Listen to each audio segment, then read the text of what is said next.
A gang of racist men, united by hatred and arrogance, believed they were untouchable. To them, the pair of black twins they cornered on an empty road were easy prey. The gang's confidence was palpable, their taunts dripping with contempt as they circled, mistaking calm for weakness and silence for submission. They saw two women they could intimidate, humiliate, and dominate. What they couldn't see was the fire simmering beneath the surface. They didn't know these women had spent years honing their skills in the most elite military operations, surviving challenges that would have broken the gang's bravado in seconds. As the insults escalated into threats and the tension reached a breaking point, the gang unknowingly crossed a line that could never be undone. What began as an act of intimidation would ignite a storm that would upend the gang's network, expose their sinister operation, and leave them scrambling to recover from a reckoning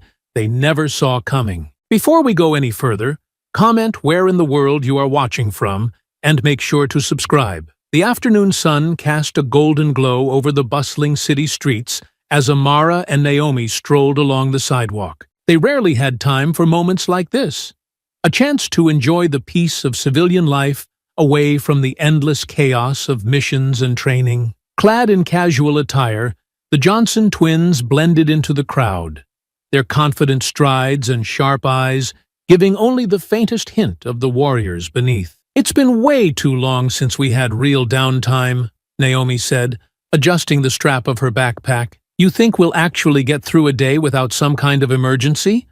Amara smirked. "Doubt it. Trouble tends to find us, doesn't it?" Naomi chuckled, but her gaze lingered on a group of men loitering near a parked truck up ahead. Their shaved heads glinted in the sunlight, and their tattoo-covered arms were folded as they leaned against the vehicle, watching the twins approach. Amara noticed them too, her instinct kicking in. "Keep walking," she said under her breath. "I am," Naomi replied, her voice low, "but they're definitely looking for trouble." As the twins moved closer, the murmurs from the group grew louder. The men exchanged smirks and muttered comments that were loud enough to carry. Amara's shoulders tensed, but she kept her expression neutral. "They're baiting us," Naomi muttered. "Let them try," Amara replied, her tone cool but firm. As they passed, one of the men straightened and took a step forward, blocking their path. "Afternoon, ladies," he said, his voice laced with mockery.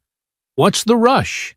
We don't get many like you around here." The group behind him laughed, their voices rough and cruel. Amara and Naomi stopped, their calm demeanors masking the tension brewing beneath the surface. "What exactly do you mean by that?"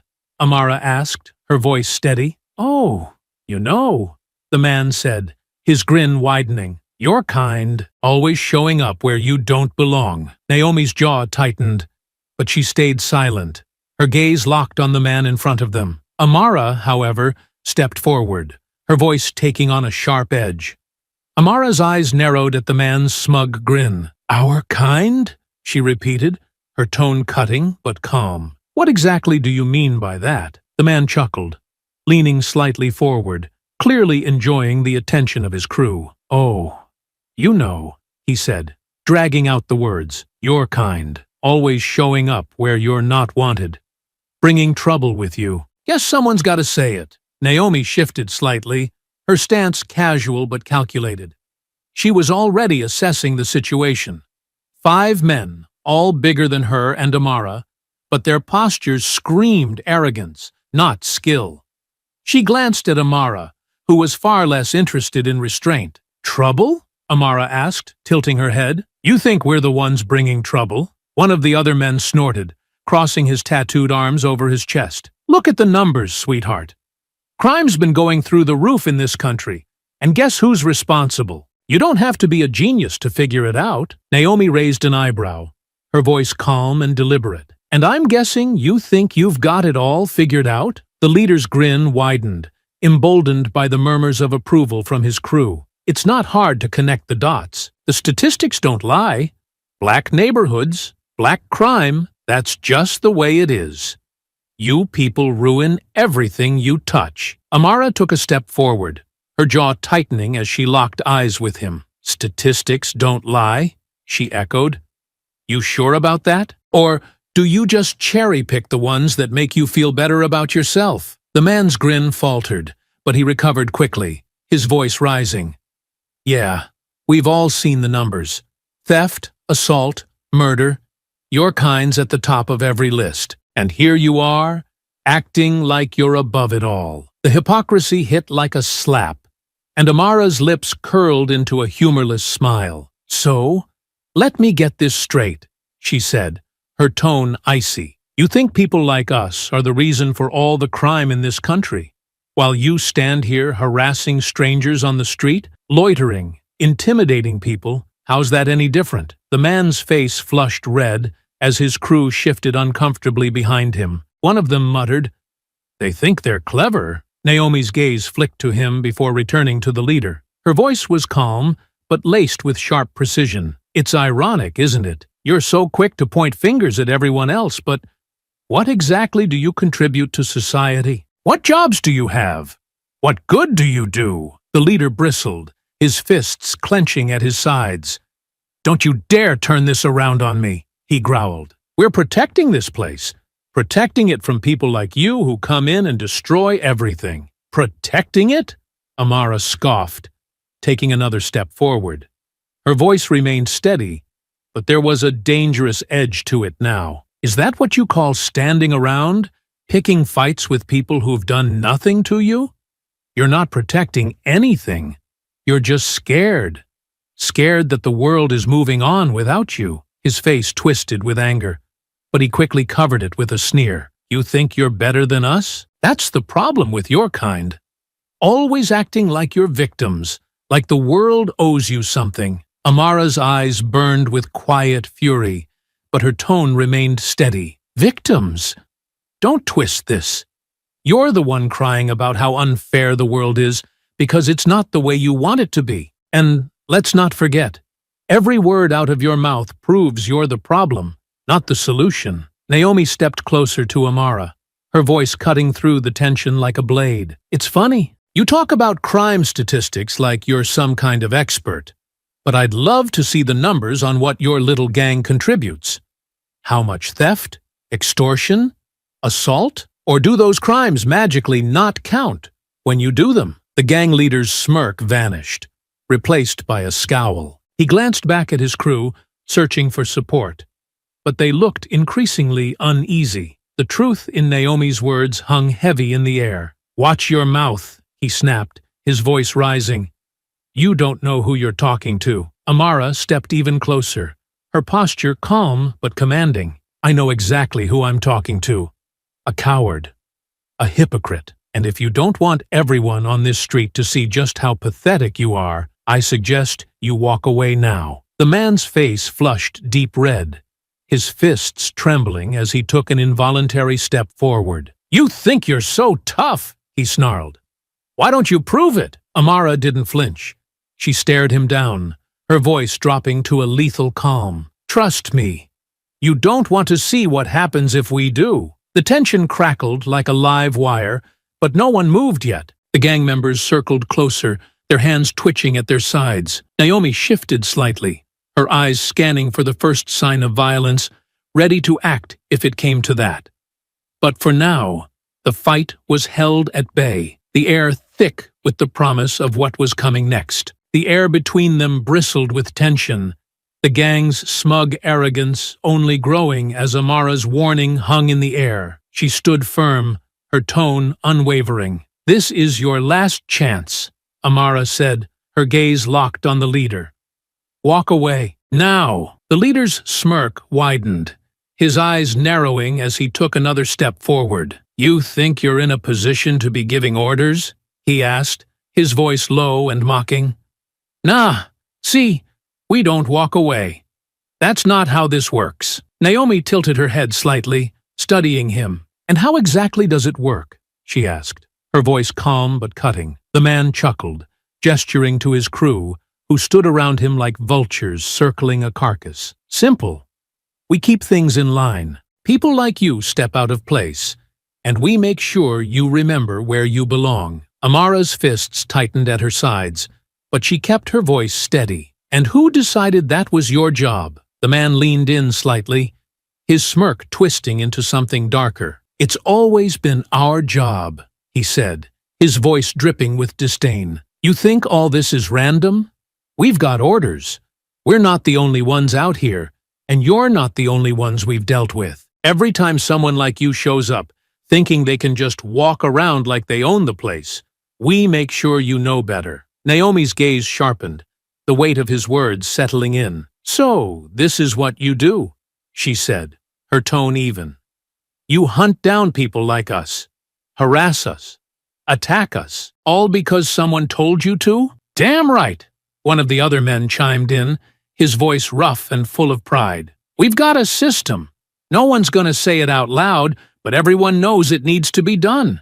People like you, you're ruining this country, and we're the ones cleaning it up." Amara let out a humorless laugh, shaking her head. "Cleaning it up?" she echoed, her voice sharp with disbelief. "You're a bunch of criminals standing on a street corner, harassing strangers. How exactly is that making anything better?" The leader bristled at her words, his smirk slipping for just a moment. "You don't get it," he spat. "You people, always playing the victim, acting like the world owes you something. Meanwhile, the rest of us have to deal with the mess you make." Naomi's jaw tightened, but her voice remained controlled. "You want to talk about messes? Let's talk about the drugs you push, the people you extort, the families you destroy. Who's cleaning up after you?" The gang fell silent for a beat, their leader's face twisting with barely concealed fury. One of the men behind him muttered, "They think they're better than us." Amara's eyes locked on the leader, her voice dropping to a cold, steady tone. "We are better than you, and you know it. That's why you do this. Why you go after people who look like us. It's not about cleaning up anything. It's about control. You're scared, so you lash out." The leader's fists clenched at his sides, his voice rising as he tried to regain the upper hand. "Scared? Of what? You? Don't make me laugh. You don't belong here, and you never will. This country's going to hell because of people like you, and someone's got to take a stand." Another gang member laughed, his voice harsh and mocking. "Yeah, look at you, acting all high and mighty, like you're untouchable. Newsflash, you're not. And we've made plenty of people like you realize that the hard way." Naomi stepped closer to Amara, her voice quiet but firm. "They're not just thugs," she said, loud enough for the gang to hear. "They think they're soldiers in some kind of war, but all they're doing is spreading hate and destruction." The leader sneered at her, his voice dripping with condescension. "Call it what you want," he said. "We know the truth. You people don't build anything.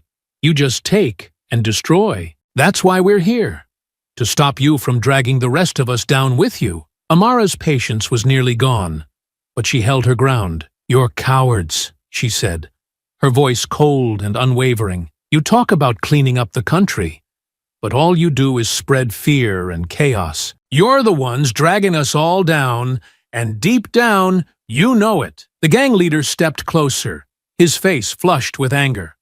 "You think you're tough? Think you're gonna scare us off with your little speech?" He barked a laugh, gesturing to his crew. "Come on, boys. Let's show them how things really work." Naomi's gaze darted between the men, her stance shifting slightly as she prepared for what was coming. "You've already lost," she said quietly. "You just don't know it yet." The gang laughed, closing the circle around the twins, their confidence radiating off them in waves. The tension in the air was palpable, the storm ready to break. The gang leader's smirk twisted into a sneer as he gestured to his crew. "Show them what happens when you don't know your place." Without warning, one of the men lunged at Amara, his arms outstretched in a clumsy attempt to grab her. She reacted instantly, her training kicking in. Stepping to the side, she caught his wrist and twisted it sharply, forcing him to cry out in pain before driving her elbow into his ribs. He collapsed to the ground, gasping. Another man charged Naomi from behind, but she ducked under his swing and pivoted. Her foot snapped upward, striking his knee and sending him stumbling. Before he could recover, she delivered a precise strike to his temple, dropping him. "They're faster than they look," one of the gang members shouted, but his words were drowned out by the sound of fists colliding with flesh. Two men rushed Amara at once, their sheer size and strength forcing her to retreat a few steps. One swung wildly, but she weaved under his punch and retaliated with a powerful uppercut to his jaw. The second man tried to grab her from behind, but Naomi was already there, slamming her heel into the back of his knee and sending him sprawling. "They're not just fast," Naomi said, her voice calm even in the chaos. "They know what they're doing." Amara nodded, catching her breath. "And they're about to regret underestimating us." The gang regrouped, their expressions no longer smug but furious. The leader barked orders, his voice laced with frustration. "Get them! Stop playing around!" Three men moved in unison toward Naomi, their hands reaching for her. She sidestepped one and delivered a sharp elbow to another's throat, forcing him to stumble back, gagging. The third grabbed her arm, but she used his momentum against him, flipping him over her shoulder and slamming him into the pavement. Amara faced off against two more, their size and strength forcing her to stay light on her feet. One of them swung a heavy fist, but she ducked and delivered a lightning-fast kick to his knee, making him buckle. The second grabbed her arm, but she twisted free, using the momentum to drive her knee into his stomach. The leader watched from a distance, his face dark with anger. "What the hell are you doing?" he yelled at his crew.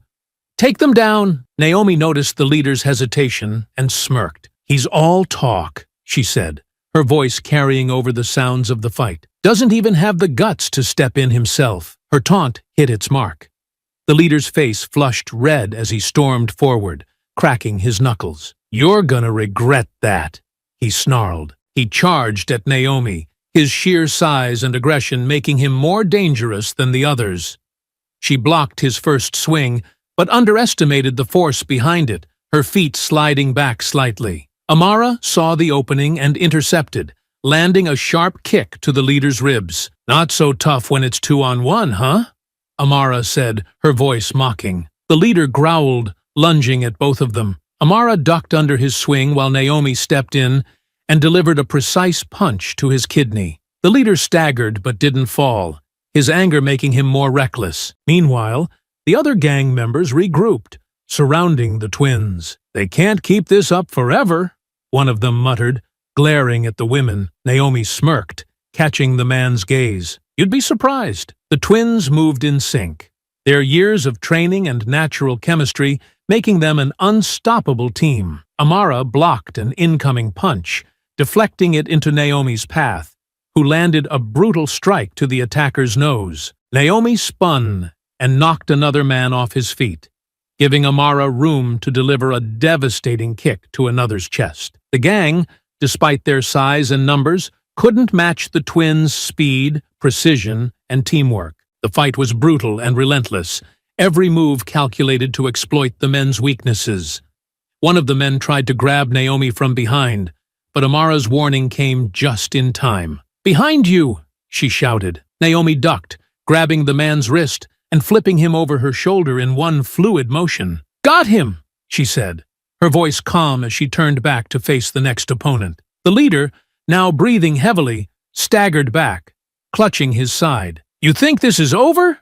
he spat, glaring at the twins. "We'll see how tough you are when we bring the rest of the crew." Amara's eyes flashed with determination as she stepped forward, her fists still raised. "We're not scared of you," she said coldly. "You picked the wrong fight." The gang leader growled, but didn't make another move. His crew was battered and broken, some of them barely able to stand. The twins, though bruised and breathing hard, still stood tall, their eyes daring him to try again. The fight wasn't over yet, but the tide had shifted, and the gang was beginning to realize they were in way over their heads. The gang leader wiped a trickle of blood from the corner of his mouth, his glare burning with frustration. "Stop messing around!" he barked at his men, his voice hoarse. "If they won't go down clean, make it dirty." At his words, the gang's demeanor shifted. No more wild punches or sloppy charges. They started moving with more intent, exploiting every opportunity to tip the scales. One of the men, his nose still bleeding from Naomi's earlier strike, grabbed a fistful of her braids and yanked her backward. Naomi let out a sharp grunt as she stumbled, her balance momentarily thrown off. "Let go!" she hissed, twisting her body to break his grip, but he held on, his knuckles white as he used her hair to swing her toward another attacker. Amara saw it happen out of the corner of her eye and made a move to help. But two men cut her off. One of them feinted a punch, forcing her to dodge, while the other lunged and caught her by the arm, twisting it behind her back. "You're not so tough now, are you?"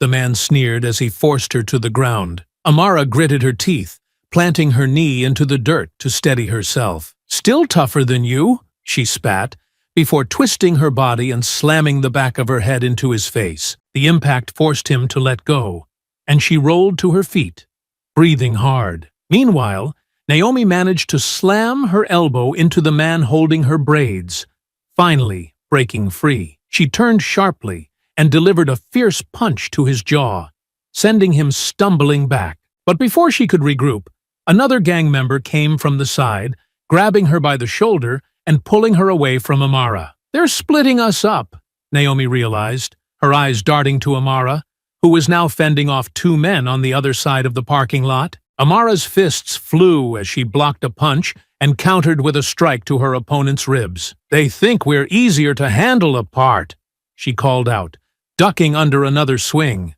"They don't know us." Naomi dodged a wild grab and spun to face the two men circling her. "Then let's remind them." The gang pressed their advantage, attacking in pairs to keep the twins off balance. One of the men kicked out at Amara's legs, trying to trip her, while another moved in to grab her from behind. She felt his arms snake around her waist and immediately dropped her weight, making it harder for him to lift her. With a sharp twist, she slammed her elbow into his side, breaking free just as the second man lunged forward. Naomi found herself in a similar predicament. One man rushing her head-on while the other tried to grab her from the side. She sidestepped the first, using his momentum to shove him into the second, but the two quickly recovered, flanking her again. "We need to get back to each other," Naomi called out, her voice strained but clear. Amara caught her sister's words and nodded, her gaze flicking between the men surrounding her. "On my mark," she said, her voice firm. The twins moved as one, years of training and an unspoken connection guiding their actions. Amara feinted toward the man in front of her, drawing his attention, before spinning and delivering a high kick to the one behind her. The moment he staggered back, she bolted toward Naomi, barreling through anyone in her path. Naomi, recognizing the opening, ducked under a swing and darted toward Amara, meeting her halfway. Back to back, they stood surrounded by the gang, their breathing heavy but synchronized. "Together?" Naomi asked, her voice steady despite the chaos. Amara smirked. "Always." The gang hesitated, their earlier confidence starting to waver. One of the men glanced at the leader, who was glaring at the twins with clenched fists. "Don't just stand there," he shouted. "Take them down!" The men surged forward again, but this time the twins were ready. Amara caught the first attacker by the wrist, twisting it sharply and using his own momentum to throw him into another man. Naomi spun on her heel, delivering a precise kick to the knee of one man while blocking a punch from another. Their movements were seamless, each twin covering the other's blind spots. When one ducked, the other struck. When one dodged, the other countered. The gang's attempts to isolate them were futile now, their dirty tactics no match for the twins' coordination. The leader growled in frustration, grabbing a metal pipe from the truck bed. "Enough of this!" he bellowed, charging toward them with the weapon raised. Amara and Naomi turned in unison, their eyes locking on him as he rushed forward. "You take the left," Amara said quickly. Naomi nodded. "Got it." The fight was far from over, but the twins were back in control, their chemistry and training turning the tide once again. The gang charged again, but the twins were no longer caught off guard. Amara and Naomi moved with precision, their bodies in perfect sync, dismantling their opponents one by one. Amara blocked a wild swing from one of the gang members, grabbing his arm and twisting it sharply. The man cried out in pain, but before he could recover, She drove her knee into his stomach, sending him sprawling onto the pavement. Nearby, Naomi ducked under a pipe swing from another man. She grabbed the weapon mid-swing, wrenching it from his hands and using it to knock his legs out from under him. As he fell, she tossed the pipe to the side and delivered a swift kick to his chest, keeping him down. "Is this the best you've got?" Amara called out, her voice sharp and taunting as she dodged another attacker's punch. She spun around him, planting an elbow into the back of his head and sending him crashing to the ground. The gang's confidence was unraveling. What started as an assured attack had turned into chaos. The men hesitated now, their movements sluggish and uncertain as they glanced at each other for guidance. "Stay on them!" the leader barked, his voice cracking with frustration. He stood a few feet away, gripping a metal pipe in his hands, but he didn't make a move toward the twins. Naomi noticed his reluctance and smirked. "Your boys don't look too sure about this anymore," she said, nodding toward the scattered gang members. "Maybe it's time to admit you're in over your head." The leader's jaw clenched, his knuckles tightening around the pipe. "Shut your mouth," he growled, but his crew was already starting to back away. One of the men wiped blood from his nose and glanced at the leader. "We can't take them, man," he muttered. "They're not normal." "You cowards," the leader spat, his face red with anger. "You're just gonna let them win?" Another gang member shook his head, stepping back toward the truck. "I'm not getting paid enough for this," he muttered before turning and running. It was like a dam breaking. One by one, the gang members broke off, limping or staggering away as the twins advanced. Amara's eyes followed each of them, her posture relaxed but ready, daring anyone to try again. "Yeah, that's what I thought," she muttered as the last of the stragglers took off. Only the leader remained now, standing alone in the middle of the lot. His grip on the metal pipe tightened, and his eyes darted between Amara and Naomi. His breath came in shallow gasps, his earlier bravado completely stripped away. "Looks like it's just you," Naomi said, her voice calm but laced with authority. "So, what's it gonna be? You running too?" The leader snarled, taking a shaky step forward. "I'm not scared of you," he hissed, though his trembling hands betrayed him. "You think you've won? You have no idea who you're messing with." Amara raised an eyebrow, her lips curling into a small, humorless smile. "We're not the ones running. So yeah, I think we know exactly who we're messing with." The leader roared in frustration and charged at them, swinging the pipe wildly. Naomi sidestepped his first swing, forcing him to overextend, while Amara moved in from the opposite side. As the leader tried to recover, Amara delivered a swift punch to his ribs, causing him to stagger. Naomi followed up with a sharp kick to the back of his knee, forcing him to drop the pipe and fall forward. "You're done," Amara said coldly, stepping toward him. But the leader wasn't ready to give up. With a guttural yell, he pushed off the ground and tried to run toward the truck parked at the edge of the lot. "Oh no, you don't," Naomi muttered, already sprinting after him. Amara was right behind her, their footsteps pounding against the pavement as they closed the distance. The leader made it to the truck and yanked the door open, but before he could climb inside, the twins reached him. Amara grabbed his arm and pulled him back, while Naomi tackled him low, sending him sprawling to the ground with a heavy thud. He groaned, trying to crawl away, but Amara planted a foot on his back, pinning him in place. "Still not scared?" she asked, leaning down slightly to meet his gaze. The leader glared up at her, his face red and twisted with rage. But he didn't answer. Naomi straightened, brushing dust off her clothes as she caught her breath. "You've got nowhere to go," she said, her voice firm. "It's over." Amara glanced at her sister, then down at the leader. "Not yet," she said quietly, her tone grim. The twins exchanged a knowing look. The fight might have been over, but this was just the beginning. The leader struggled beneath Amara's boot, twisting and grunting as he tried to free himself. His efforts were useless. Her weight held him firm against the cold pavement. Naomi stood nearby, her arms crossed, glaring down at him with an intensity that made the air feel heavier. "You're not going anywhere," Amara said coldly. Her voice carried an edge of fury, barely restrained after the chaos of the fight. "Start talking. Who are you working for?"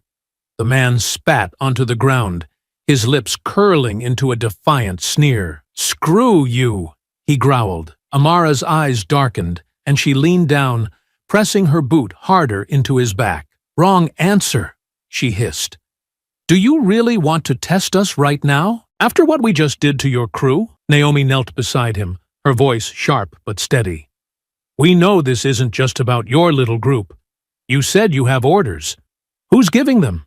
What's the plan?" The man let out a bitter laugh, though it sounded hollow. "You think you can scare me? You've got no idea what you're dealing with." Amara crouched down, her face inches from his. "Then enlighten us," she said, her tone low and dangerous. "Because from where I'm standing, you're nothing but a coward leading a pack of idiots." The leader's smirk faltered, his defiance wavering under the weight of their stares. He hesitated, glancing around the empty lot, as if looking for an escape. "There's no one coming to help you," Naomi said, cutting through his silence.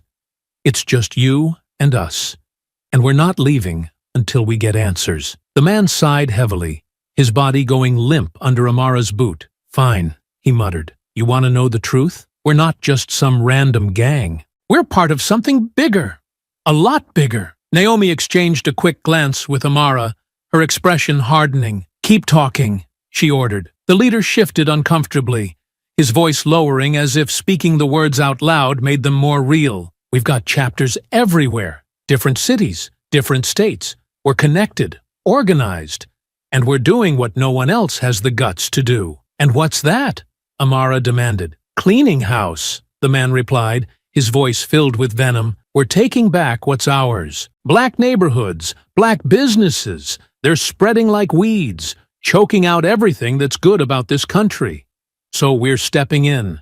We push them out, shut them down, make sure they know they'll never belong." Naomi's jaw tightened, her fists clenching at her sides. "You target entire communities," she said, her voice sharp with disgust. "Destroy lives, all in the name of your twisted ideology." The leader sneered. "Call it what you want. It works. Every time we move in, people scatter. They know better than to fight back." Amara's eyes burned with fury as she grabbed the collar of his jacket, yanking him slightly off the ground. "You think this is some noble mission? You're nothing but criminals hiding behind a lie. You talk about cleaning house, but all you're doing is spreading filth." The man grinned, blood staining his teeth. "Say what you want," he spat. "We've already made a difference. Your people are scared, and they should be." Naomi stepped closer, her voice deadly quiet. "Not anymore," she said. "You think you can keep doing this? You think no one will fight back? You're wrong." The leader chuckled weakly. "You're just two people. You can't take us all down. This isn't some small-time operation. We've got people in places you can't even imagine. The police? The courts? We've got connections everywhere. You think tonight was bad? This is nothing." The weight of his words settled over the twins like a cold shadow. Amara's grip tightened on his jacket, but her gaze flickered briefly to Naomi, who looked equally unsettled. "This isn't just about this city," Naomi said, her voice quieter now, tinged with realization. "It's a system. They've built an entire network to destroy us." Amara's lips pressed into a thin line as she released the man, letting him fall back to the ground with a thud. "Then we dismantle it," she said firmly, her voice hardening with resolve. Naomi nodded, her expression shifting from anger to determination. "Piece by piece," she said. The leader let out a bitter laugh, shaking his head. "You've got no idea what you're up against. You think you can stop this?" Amara knelt beside him one last time, her eyes blazing. "We don't think," she said. "We know." With that, she stood and motioned to Naomi. "Let's call this in. He's not the only one who's going to answer for this." The twins walked away, leaving the gang leader lying bruised and broken on the ground. But as they moved, the weight of the revelation lingered. This wasn't just about one fight. It was a war, and they were ready to fight it. The cold night air was silent as Amara and Naomi leaned against the hood of their car, the dim glow of a nearby street lamp casting long shadows across their faces. The adrenaline from the fight had worn off, leaving a heavy sense of unease in its place. The gang leader's words echoed in their minds, a chilling reminder of how deeply rooted the problem was. Naomi broke the silence first, her arms crossed tightly over her chest. "This isn't just about one group in one city," she said, her voice low. "This is organized. They've got resources, connections, and a plan. This goes way beyond what we expected." Amara nodded, her gaze fixed on the ground as she processed everything. "He wasn't bluffing," she said quietly. "The way he talked about it, chapters in other cities, people in law enforcement, it lines up with how these kinds of networks operate. If he's telling the truth, this thing could be huge." Naomi exhaled sharply, running a hand through her braids. "So what do? We can't just sit back and let this happen. But if they've got cops in their pocket..." Her voice trailed off, the weight of the implication hanging in the air. Amara straightened, her jaw tightening. "Then we can't trust the system," she said firmly. "At least, not all of it. If we go to the wrong person, we could tip them off and make things worse." Naomi nodded reluctantly. "But we can't handle this alone either. If they really are spread across multiple cities, with people in positions of power..." She shook her head, her voice tinged with frustration. "We're outnumbered and outgunned." Amara looked at her sister, her expression softening slightly. "We've been outnumbered before. Outgunned too.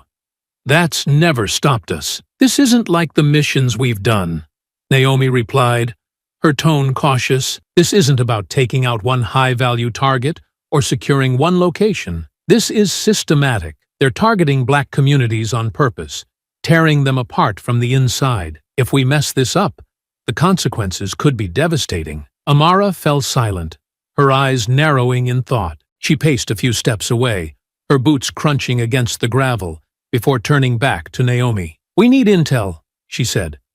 "We need to know how deep this goes, who's involved, and where they're operating.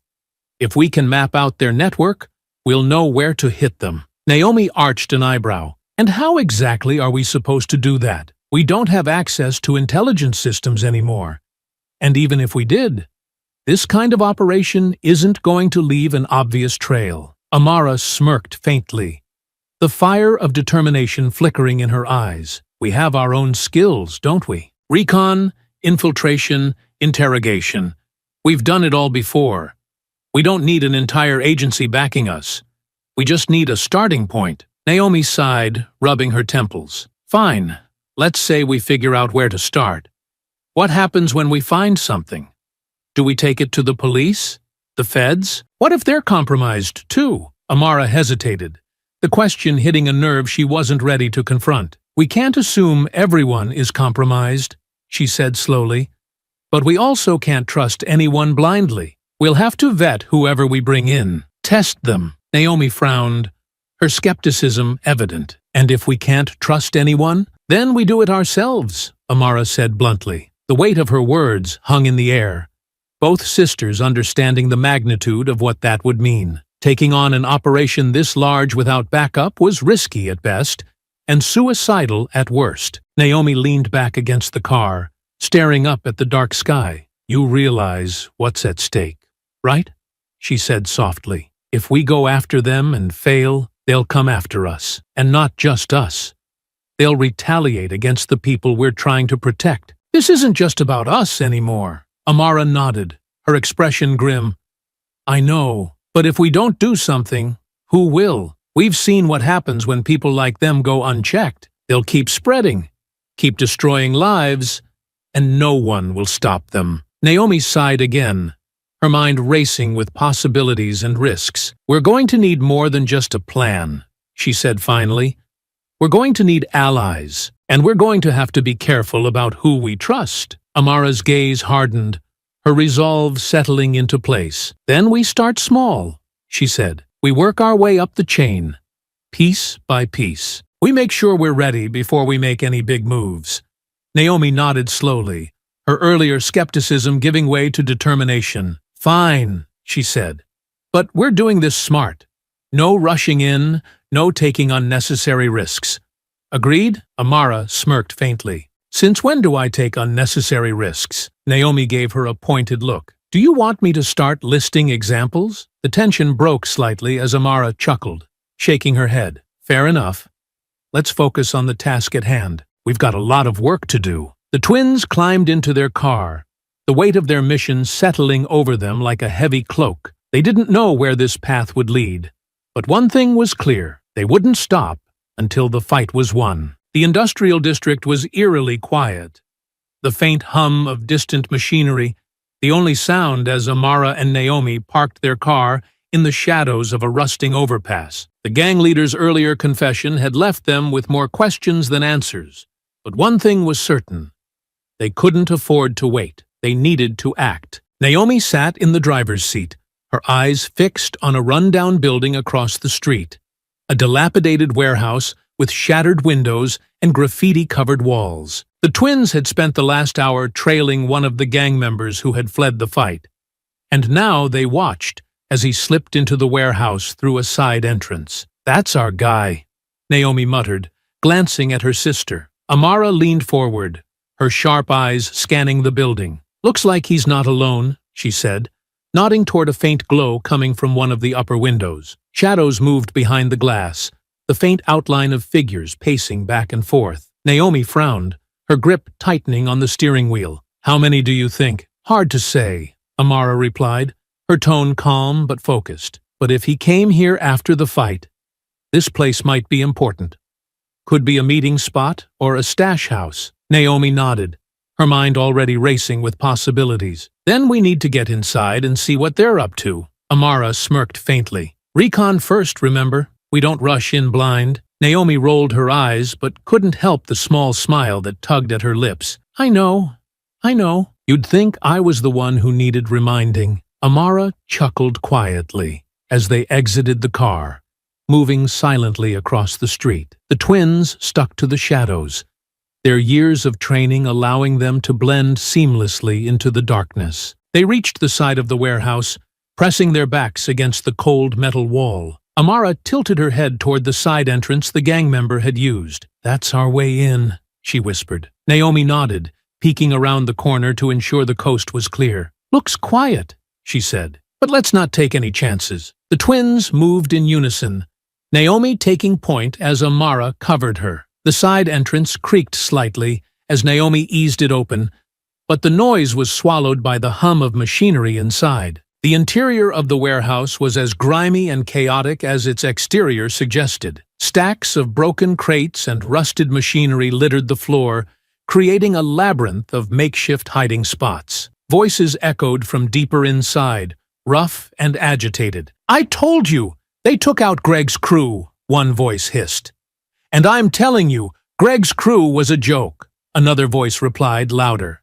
You think a couple of chicks are gonna take us down? Get real! Naomi and Amara exchanged a glance, their eyes narrowing. The voices were coming from an open area near the center of the warehouse, where a group of gang members stood gathered around a table. A crude map was spread out before them, illuminated by a single dangling light bulb. We're moving the next shipment to the docks tomorrow, one of the men said, jabbing a finger at the map. And after that, we're hitting those new businesses on the east side. Gotta remind them who's in charge. Naomi's jaw tightened, her hand instinctively clenching into a fist. Amara placed a steadying hand on her shoulder, silently urging her to stay calm. Don't worry about Greg's mess, another man said, leaning back against a stack of crates. The higher-ups already know about it. They're sending reinforcements from the next chapter. We'll squash this before it becomes a problem. Reinforcements, Naomi whispered, her voice barely audible. Amara's eyes narrowed as she listened. The gang's operation was bigger than they'd imagined. Organized, coordinated, and relentless. One of the men glanced toward the entrance, his voice dropping. Just keep your mouth shut about the cops. If word gets out, we're done for. Naomi stiffened, her mind racing.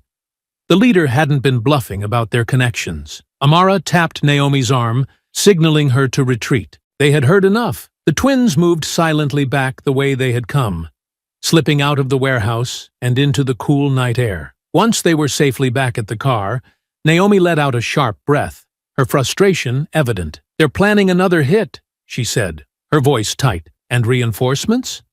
How big is this thing?" "Big enough," Amara said grimly. "But now we know where they're going to be. The docks are our next move." Naomi frowned, her gaze distant as she pieced together their next steps. "We're going to need more than just a plan," she said finally.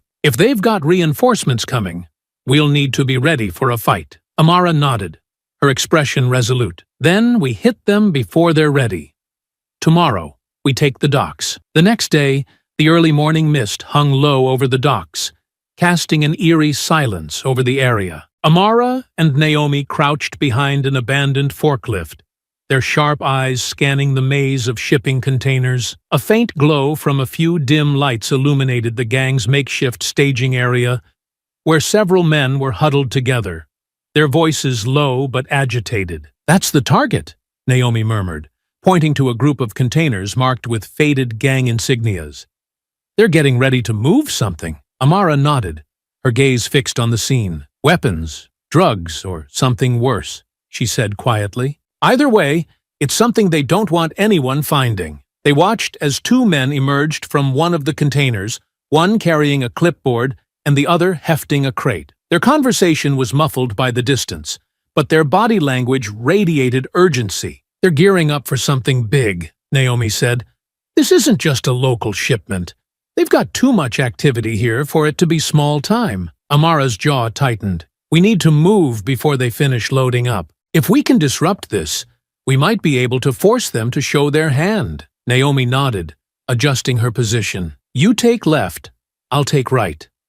We'll pin them down," and a sharp whistle cut through the air, freezing both women in place. Amara's hand instinctively went to her sidearm, but Naomi raised her hand, signaling her to wait. "Don't even think about it," a deep voice commanded from the shadows. Amara and Naomi turned slowly to see a man step into view, his silhouette sharp against the dim light. He wore a dark suit and an air of authority, a badge clipped to his belt, glinting faintly. "FBI," he said, his voice calm but firm.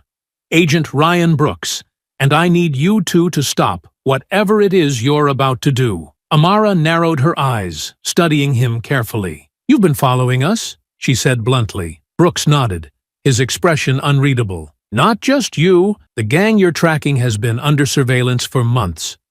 We're in the middle of an operation, and you're about to ruin it." Naomi crossed her arms, her skepticism clear. "Ruin it? We're the only reason these guys are scrambling right now." "You're welcome." Brooks smirked faintly, though his tone remained serious. "I'll give you credit where it's due. You've shaken them up, but if you keep going, you'll blow this whole thing wide open, and they'll scatter." "That's not how we win." Amara stepped forward, her posture defensive. "And how exactly do you plan to win? These guys are organized, dangerous, and tearing apart entire communities. Sitting back and waiting isn't working." Brooks met her gaze evenly. "We're not sitting back. We're dismantling their network piece by piece. This isn't just about one crew or one shipment. It's about the entire operation. If we don't take them down strategically, they'll regroup, and all of this will have been for nothing." Naomi glanced at Amara, her expression cautious. "And what makes you think we're just going to walk away?" Brooks reached into his pocket and pulled out a folded file. "Because I know who you are," he said, holding it up. "Amara and Naomi Johnson, former Navy SEALs, top of your class, with a mission success rate that most teams can't touch. You're good. No, you're great. But this isn't a battlefield. This is a chess game, and if you want to win, you need more than brute force." Amara's jaw tightened, but she didn't respond. Naomi arched an eyebrow, her skepticism evident. "And what's your plan? Let them keep operating until you've built your perfect little case? How many more people have to suffer before you decide it's time to act?" Brooks's expression hardened. "I'm not here to defend the system. I'm here to tell you that if you keep going alone, you're playing into their hands. They've got resources, manpower, and connections you don't. But if you work with us, we can take this whole thing apart. Amara exchanged a look with Naomi, her mind racing. The agent's words carried weight, but trust wasn't something either of them gave easily. If we work with you, we do it our way, Amara said finally. No red tape, no waiting for the perfect moment. We hit them hard, and we hit them fast. Brooks smirked slightly. You'll find I'm not much for red tape, he said. But if we're doing this, we do it smart. That means gathering intel, coordinating strikes, and making sure we don't just slow them down, we end them. Naomi studied him for a moment before nodding reluctantly. Fine, she said. But the second we think you're holding us back, we're out. Fair enough, Brooks replied, extending a hand. Amara hesitated, then shook it firmly. All right, Agent Brooks. Let's see what you've got. The tension eased slightly as the twins lowered their guard, but the fire in their eyes remained. They had a new ally, but the fight was far from over. The next morning, the twins found themselves sitting across from Agent Brooks in a nondescript FBI safe house. The room was stark and utilitarian, with little more than a table, a few chairs, and a whiteboard covered in maps and documents. Brooks stood by the board, marker in hand, as he explained the gang's operations. This is what we've mapped so far, he said, pointing to a sprawling diagram that linked cities, names, and supply routes.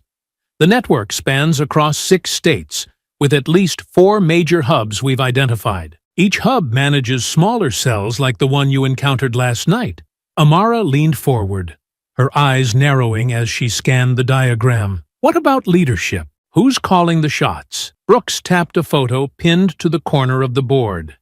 A grainy image of a middle-aged man in a tailored suit. Martin Kane, he said. He's the head of the operation.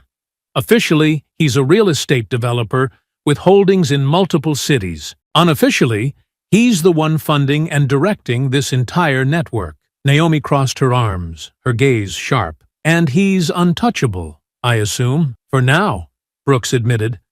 We've been gathering evidence to link him to the network. But he's careful. He uses intermediaries to handle everything. Keeps his hands clean. Amara glanced at Naomi, her expression grim. So, what's the plan? You want us to help you build a case against him? Brooks shook his head. Not yet. Right now, we need to cut off his resources. If we disrupt their operations, it'll force Kane to come out of the shadows. The docks were a key point in their supply chain, but they've got other locations we need to hit. He stepped aside, revealing a list of addresses and timestamps. These are their next targets. We've identified 3 safe houses and a warehouse they use to store weapons and cash. If we take them out, we'll cripple their ability to move supplies and fund their operations. Naomi frowned, her skepticism evident. Sounds like a solid plan on paper, but how do we know we're not walking into a trap?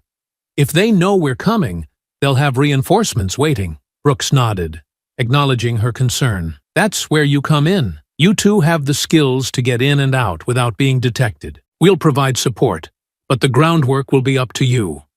We need eyes on these locations before we move. Amara leaned back in her chair, considering his words. And if we find evidence that links these places back to Kane, then we'll move fast, Brooks said. The goal is to hit them hard enough to destabilize the network, but precise enough to leave a trail that leads back to him. Naomi exchanged a glance with Amara, her expression a mixture of resolve and caution. All right, she said finally, but we're not just following orders here. If we see an opportunity to take them down, we're taking it. Brooks smirked faintly. Fair enough. Just don't blow the whole operation in the process. The twins spent the next few hours poring over the details of the targets, memorizing layouts and potential escape routes. By the time they left the safe house, the sun was dipping low on the horizon, casting long shadows across the city. Their first target was a safe house on the outskirts of town, a nondescript apartment building that blended seamlessly into the neighborhood. Brooks's intel suggested it was used to store weapons and distribute orders to local cells. Looks quiet, Naomi said, as they approached the building, keeping to the shadows. Too quiet, Amara replied, her eyes scanning the area. Let's stick to the plan. Get in, confirm their activity, and get out. The twins moved like ghosts, slipping through the alleyways, until they reached the back of the building. Naomi picked the lock on the service door with practiced ease, and they slipped inside. The interior was sparse and dimly lit, the air heavy with the scent of stale cigarettes. Amara led the way, her steps silent as she moved toward the sound of voices coming from one of the rooms. "Shipment's delayed," a man was saying, his tone irritated. "We've got to reroute through the east side." "Yeah, well, tell that to the boss," another voice replied. "He's not going to be happy about this." Amara held up a hand, signaling Naomi to stop. The twins pressed themselves against the wall, listening intently. "We'll make it work," the first man said, "but we've got to keep a tighter leash on the locals. The heat's getting too close. Last thing we need is another screw-up like at the docks." Naomi's lips tightened into a thin line. She glanced at Amara, who nodded. They had heard enough. The twins retreated as quietly as they had entered, slipping out into the night undetected. Back in the car, Amara exhaled slowly, her mind racing. "They're moving faster than we thought," she said. "If we don't hit these places soon, they'll adapt." Naomi nodded, her jaw set. "Then we don't give them the chance. We hit them tonight." Amara smirked faintly. "Just like old times." "Exactly," Naomi said, starting the engine. "Let's finish what we started." The safe house was their first target of the night, but it wasn't going to be the last. Amara and Naomi sat in the back of an unmarked van parked 2 blocks away, reviewing the plan with Agent Brooks. The atmosphere was tense, but the twins remained focused, their expressions sharp and unreadable. "Remember," Brooks said, pointing at the map on the tablet in front of them, "the safe house is likely to have at least 4 people inside, but we can't rule out more. We'll have backup staged nearby, but this is your operation. We need eyes on the interior before we move in." Naomi nodded, tucking a pair of wireless earpieces into her ears. "We'll go in quiet," she said. "Confirm the layout, secure intel, and signal you to move in if necessary." Amara adjusted the strap of her tactical vest, checking her gear. "If we find anything connecting this place to Kane, we'll grab it and get out. No unnecessary risks." Brooks gave them a tight nod. "Good. The team will be on standby. Stay sharp." The twins exited the van and moved through the quiet residential neighborhood with practiced ease, their dark clothing blending seamlessly into the shadows. They approached the rear of the apartment building, the soft glow of a single light spilling out from one of the windows on the second floor. Naomi picked the lock on the service entrance in seconds, and they slipped inside. The building's interior was silent, save for the faint hum of a refrigerator down the hall. They moved in tandem, their footsteps silent as they made their way toward the source of light. The safe house wasn't heavily fortified, but the twins knew better than to let their guard down. Voices drifted from the second-floor apartment. Amara motioned for Naomi to cover her as she crept closer, pressing her ear to the door. "They want everything moved out by morning," a man's voice said. "Boss doesn't want to take any chances after what happened at the docks." "Figures," another voice replied. "We're sitting on a gold mine here. If they find this place, it's over." Amara's eyes narrowed, her mind racing. The gang was spooked, but they weren't retreating. They were consolidating. She motioned to Naomi, who nodded and slipped around to the fire escape. Within moments, Naomi had scaled the metal frame and positioned herself outside the window, peering in. She held up 2 fingers, signaling 2 men in the room. Amara mouthed, "Ready?" Naomi nodded, her grip tightening on the handle of her baton. Amara counted down with her fingers. 3, 2, 1. Naomi shattered the silence, crashing through the window and landing on the floor in a crouch. The 2 men inside barely had time to react before Amara kicked the door open, her presence a blur of precision and force. The first man lunged at Naomi, but she sidestepped him, landing a sharp elbow to his jaw and sending him sprawling. The second reached for a weapon on the table, but Amara disarmed him with a swift strike to his wrist before slamming him against the wall. "Don't move!" Amara growled, her voice cold and commanding. Naomi secured the first man with a zip tie, glancing around the room. Papers and a laptop were scattered across the table, along with a small stack of cash. She grabbed the laptop, shoving it into her bag. "Where's the rest of your crew?" Amara demanded, tightening her grip on the man pinned against the wall. The man sneered. blood trickling from the corner of his mouth. "You think this changes anything?" he spat. "We'll just rebuild.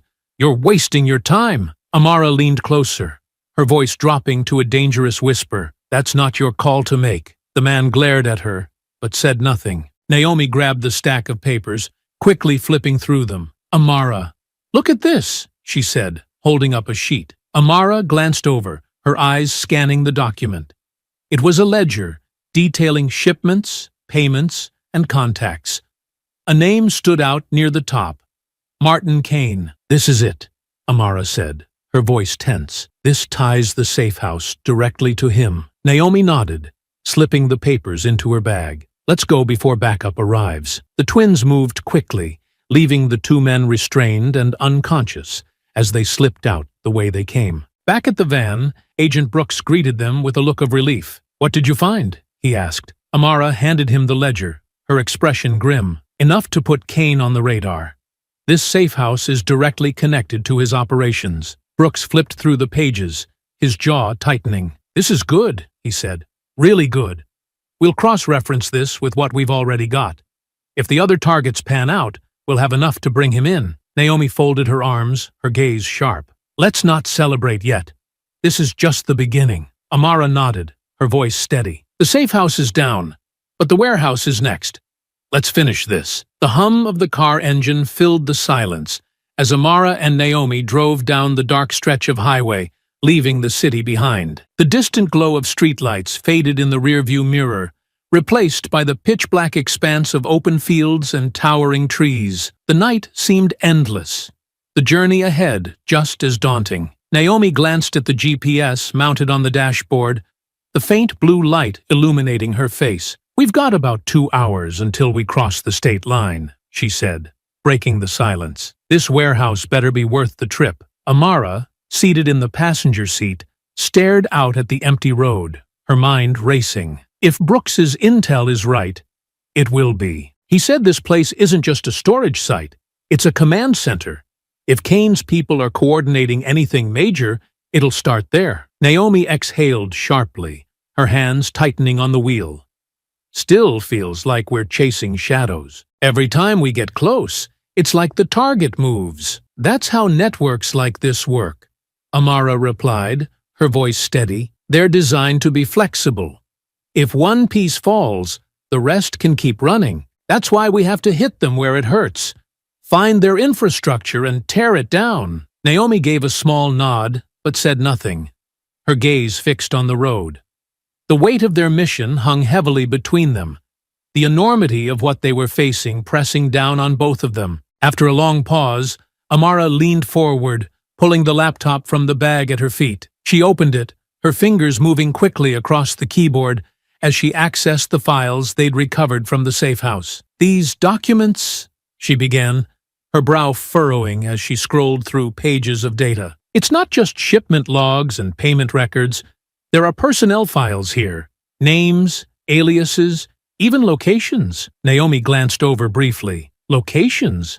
As in other hubs?" Amara nodded, her eyes scanning the screen. "Looks like it. This warehouse we're heading to, it's not just storing weapons or cash. It's a communications hub. They're using it to coordinate with other cells across the region." Naomi let out a low whistle. "So, if we take this place down, we cripple their ability to operate," Amara finished. "At least in this area. But it also means they'll fight hard to protect it." Naomi's expression hardened, her jaw tightening. "Let them try. We've handled worse." The car fell silent again, the rhythmic hum of the tires on the asphalt the only sound. Amara leaned back in her seat, her mind still racing. "Brooks said this warehouse is bigger," she said, almost to herself. "More people, more security, more intel. We're not walking into the same kind of fight we had at the safe house." Naomi smirked faintly. "Good. I was starting to get bored." Amara shot her a look, but couldn't help the small smile that tugged at her lips. "Just don't get cocky. If this place is as important as we think, they'll be ready for us." "Let them be ready," Naomi replied, her voice firm. "We'll be ready too." The miles passed in relative silence, the tension between them gradually giving way to quiet determination. As the city skyline faded entirely, replaced by rural farmland, the GPS chimed, signaling the approach of their destination. "We're close," Naomi said, her grip on the wheel tightening. "How do you want to play this?" Amara leaned forward, studying the map on the Jeep. "We scout the area first," she said. "Figure out their patrols, weak points, any gaps in their security. If we can get in and out without alerting them, great. But if it comes to a fight, we finish it," Naomi said, finishing the thought. Amara nodded. "Exactly." As they neared the town where the warehouse was located, the terrain began to shift. The fields gave way to industrial buildings and wide-open lots, the faint hum of activity in the distance. Naomi pulled into a small, run-down motel just off the highway, parking the car in a shadowed corner of the lot. "This'll have to do for now," she said, shutting off the engine. Amara climbed out, stretching as she surveyed the area. The motel was as nondescript as they came. Peeling paint, flickering neon sign, and an air of quiet neglect. It was the kind of place no one asked questions, which made it perfect for their purposes. Inside their room, Amara spread the documents and maps across the small table, while Naomi unpacked their gear. The room was cramped, with faded wallpaper and a single flickering lamp, but the twins paid it no mind. "We've got one shot at this," Amara said, tapping the map. "If we're going to hit this warehouse, we need to do it right. No mistakes." Naomi sat on the edge of the bed, her expression serious. "Then we get some rest and hit it tomorrow night. We're no good if we're running on fumes." Amara hesitated, then nodded. "Agreed. But first thing in the morning, we recon the area. I want to know every exit, every guard rotation, every camera they've got." Naomi smirked faintly. "Sounds like a plan, boss." Amara rolled her eyes but smiled despite herself. "Let's just get through this in one piece." The twins settled in for the night, the weight of their mission heavy, but their resolve unshaken. The warehouse was their next step, a larger target, a bigger risk, but also a chance to gain the upper hand. The first rays of dawn crept through the thin curtains of the motel room as Naomi stirred awake. The faint buzz of her phone vibrating on the bedside table pulled her out of sleep. She groaned, reaching over to silence it, only to see the name Agent Brooks flashing on the screen. "Amara," she muttered, tossing the phone to her sister, who was already sitting up and lacing her boots. Amara caught the phone with one hand and answered it. "What is it, Brooks?" On the other end, Brooks's voice was sharp and to the point. "Change of plans. You're not going in alone this time. We're sending a tactical team to assist you. I'll meet you in the field in an hour." Amara raised an eyebrow, glancing at Naomi. "Tactical team? What's the catch?" "No catch," Brooks replied. "We've been reviewing the intel you provided. This warehouse isn't just a hub. It's one of the largest distribution points in the region. If we hit this place hard, we'll deal a significant blow to the network. But you'll need the firepower to do it right." Amara sighed, rubbing the bridge of her nose. "All right, but we call the shots once we're on site." "Agreed," Brooks said. "See you soon." Amara hung up and set the phone down, her expression thoughtful. "Tactical team?" Naomi asked, tying her braid back. "Looks like we're not flying solo this time," Amara said. "Brooks thinks this place is too big to take down without backup." "Can't say I disagree," Naomi shrugged, slinging her bag over her shoulder. "As long as they stay out of our way, I'm fine with it." The two packed their gear quickly and headed out, the chill of the early morning air biting at their skin as they loaded into their car. The drive to the rendezvous point was quiet, both sisters mentally preparing for what lay ahead. When they arrived, they found a black SUV parked discreetly near the edge of a wooded area that overlooked the warehouse. Brooks stood beside it, flanked by 4 members of the tactical team, each outfitted in black gear and armed to the teeth. "Morning," Brooks said, nodding to the twins. "Looks like you brought the cavalry," Naomi said, eyeing the team. "They're here to assist, not take over," Brooks assured her. "You two lead the operation.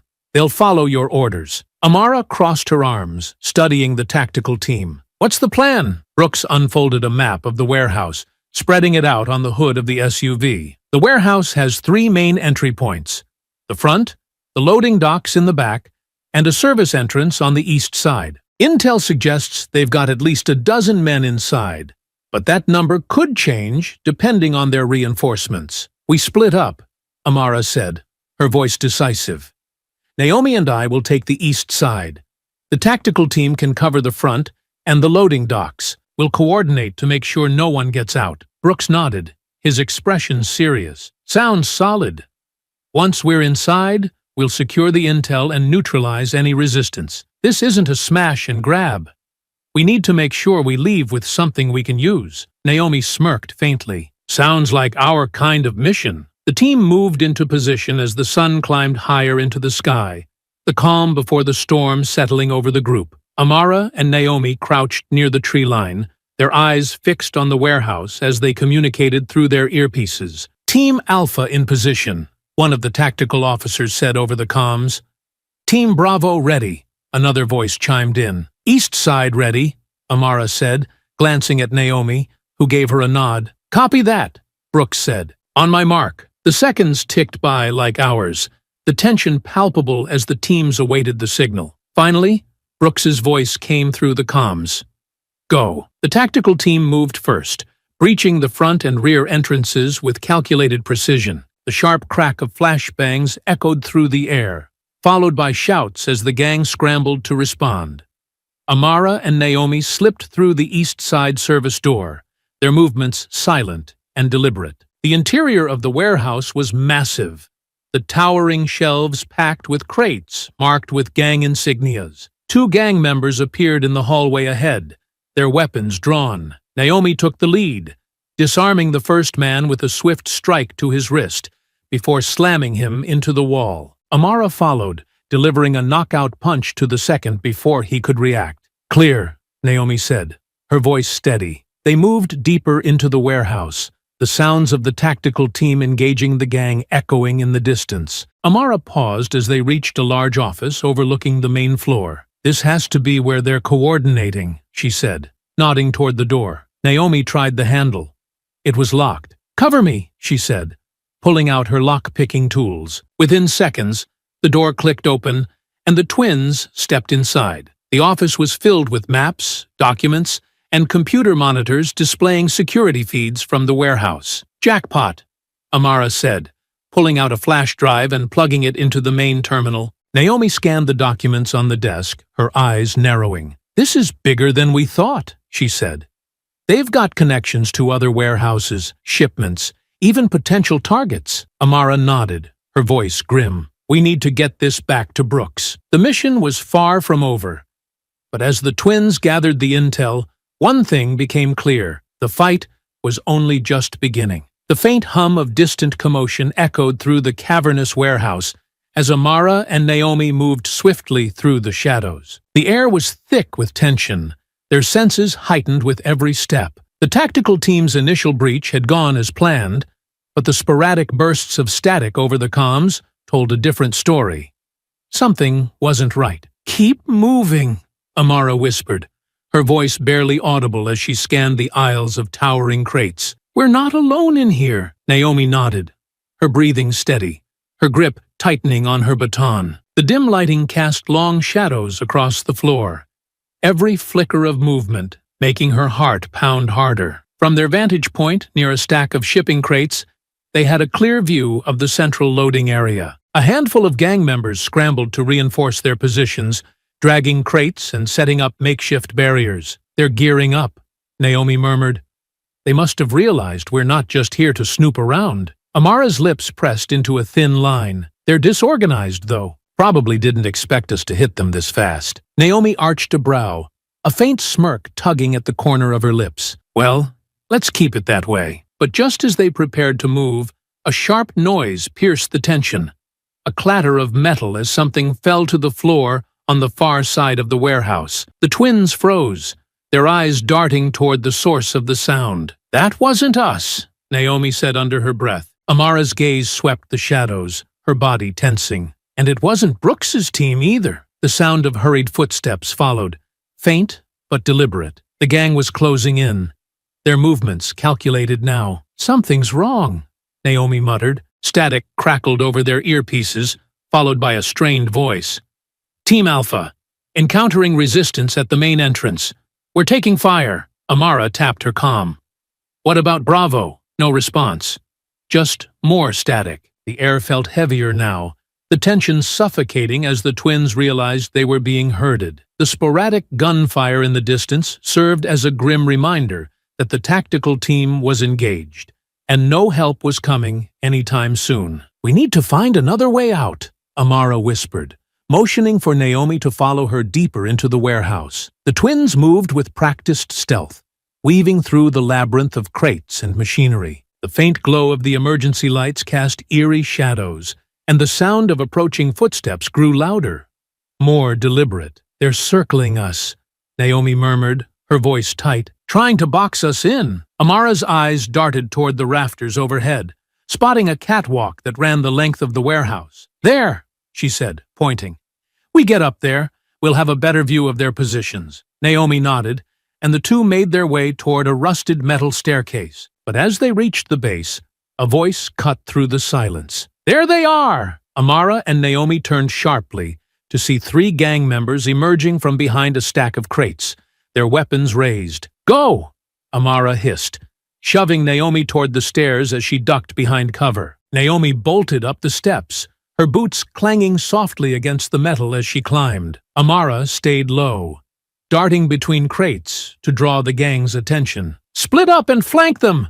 One of the men shouted, his voice echoing through the warehouse. Naomi reached the top of the stairs and crouched, peering down at the chaos below. Amara moved like a shadow, her movements swift and precise, as she outmaneuvered the gang members. They're spreading out, Naomi said through the comm. They're trying to cut us off. Let them try, Amara replied, her voice calm despite the rising tension. But the situation was unraveling faster than they'd anticipated. More gang members emerged from the shadows, their numbers swelling as reinforcements poured in from the far side of the warehouse. Naomi's jaw tightened as she scanned the scene. There's too many of them, she muttered. Amara darted toward the staircase, sliding behind cover as bullets ricocheted off the metal railings. They're funneling us, she said, her voice grim. This was a trap from the start. Naomi's comm crackled again, Brooks's voice cutting through the static. We're pinned down at the south entrance.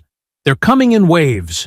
Repeat, we need backup. Amara cursed under her breath, her mind racing. Naomi, we can't hold this position. We need to regroup with Brooks's team. Naomi glanced down at her sister, then at the swarm of gang members below. How are we supposed to get through that? We'll figure it out, Amara said, her tone resolute. We always do. The twins exchanged a quick nod, their bond stronger than any words could convey. The fight was inevitable now, the odds stacked against them, but they weren't about to back down.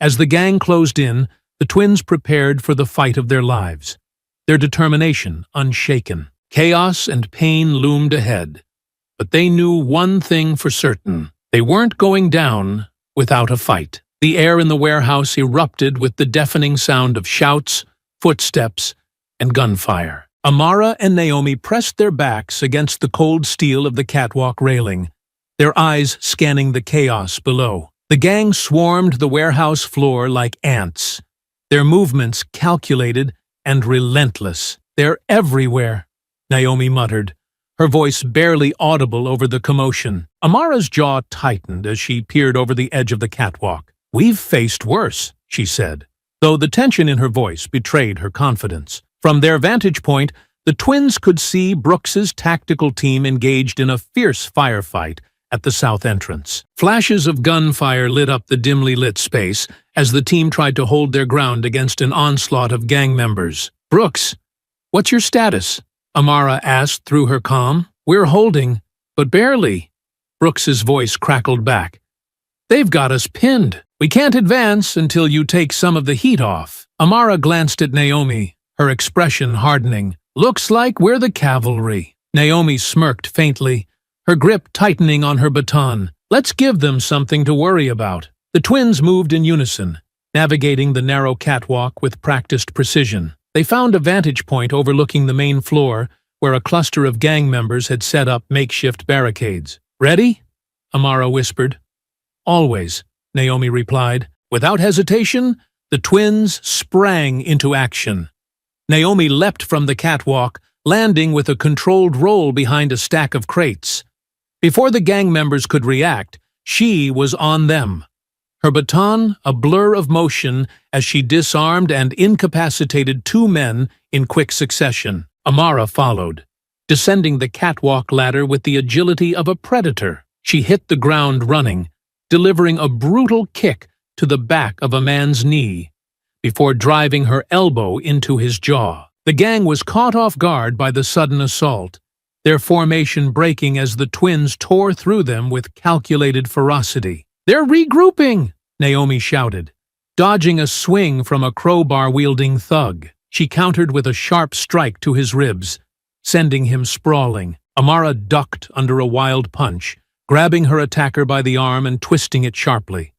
The sickening crack of bone echoed through the air as the man screamed and collapsed. Despite their skill and coordination, the twins were outnumbered. For every gang member they took down, another 2 seemed to appear. The fight grew more chaotic by the second, the warehouse floor a blur of movement and violence. One of the gang members, a hulking man with a scar running down his face, charged at Naomi with a pipe. She barely dodged the first swing, the metal whistling past her ear. "Naomi, watch out!" Amara shouted, slamming her shoulder into another opponent to clear a path. "I see him!" Naomi called back, her voice steady. She feinted to the left, drawing the man off balance, before delivering a spinning kick to his chest. The force of the blow sent him crashing into a stack of crates, the pipe clattering to the floor. Amara wasn't faring much better. 2 men had cornered her against a pillar, their fists flying in a relentless barrage. She blocked one punch, countered another, but a third struck her in the ribs, making her gasp in pain. "Amara!"